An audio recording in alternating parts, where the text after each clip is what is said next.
Alright, to simplify this, we all know the, please excuse my dear Aunt Sally. That means you do those in order and those in order, and each one of those separate. I can't really do what's inside the parentheses because there are no similar terms that I can collect. So I'm going to have to do my exponent first. And remember, you cannot distribute exponents over adding. Exponents distribute over multiplying, but I can't just square the 3 and square the 2. That doesn't work. So let's go back and look at this and say, okay, if I wrote these side by side, I would have a 3 times 3, and I would have a 2 times 2, and I would have a 6x on the outside and a 6x on the inside. That would give me a 12x in the middle. Let's do that again.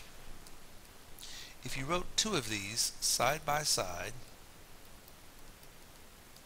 because that's what squared means, right? Same thing times itself.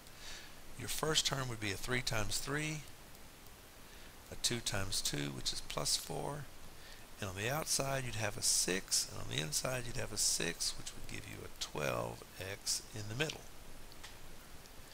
Now because this is being subtracted, I'm going to add the opposite signs. That's going to be a minus 2x squared, that's going to be a minus 3x, and that's going to be a plus 1. And now it's just a matter of collecting similar terms. Remember, because this was minus, I changed each of the signs and added the opposites. Because this one's plus, I'm not going to do any sign changing in a minute. This one was minus, so that became negative, negative, positive. This one is already plus, so it's going to stay plus. Now if you write these out side by side, the 4 times 4 is going to give you a 16x squared. The minus times minus is going to give you plus 9, but you can't forget the oi, the middle. Negative 12, negative 12, negative 12, negative 12, negative 24x in the middle. Because this is plus, these are all going to keep their signs. That simplifies 2.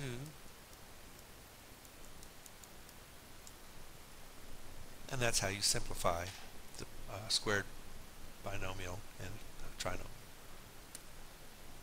Alright, so this is kind of like the fraction thing we did a minute ago. We're going to replace the x with a 5.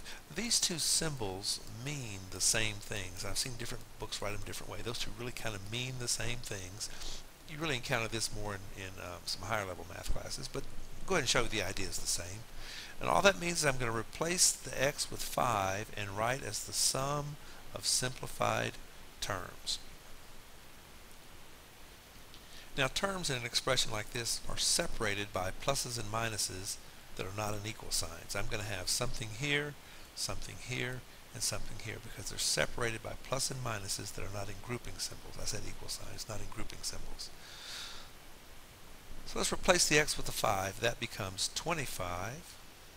And if x is 5, I have a 2 inside there, so that becomes plus 4. And it doesn't matter what x is, that's 7. So my answer is 36.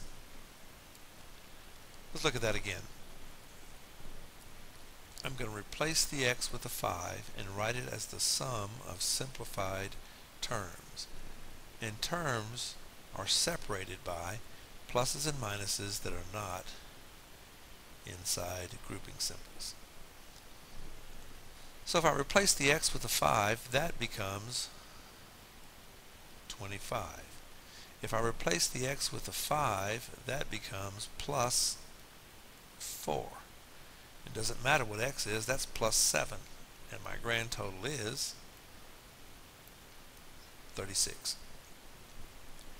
Let's try that again. I'm going to replace the x with a negative 5, and the only plus or minus not in a grouping symbol is right there. So I'm going to have a number over here and a number over here. Now if x is negative 5, that becomes a negative 2, and when I square it, that becomes a positive 4 times negative 2 is negative 8. And it doesn't matter what x is, that's just plus 7.